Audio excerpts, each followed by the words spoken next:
I say, ikiwa uliwahi kumwacha mtu, sio wewe sasa nakwambia, nataka uongee. Naona nikiongea karibu na wewe ndo na confidence.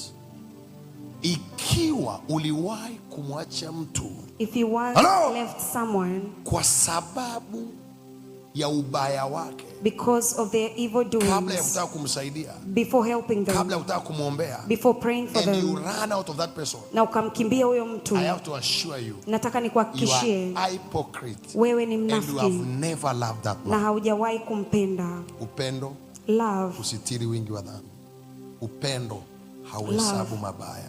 does Upendo not count harm. haujivuni.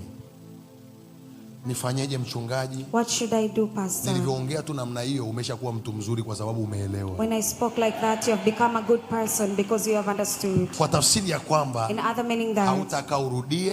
you shall never repeat Hiyo ndo this. tafsiri ya kwamba nimepewa agano la kukuhamisha kiroho. Kama means nilivyoongea I've been namna given hiyo, a covenant. usijihurumie tena. Unasema nimeshakuwa mpya kwa kusikia.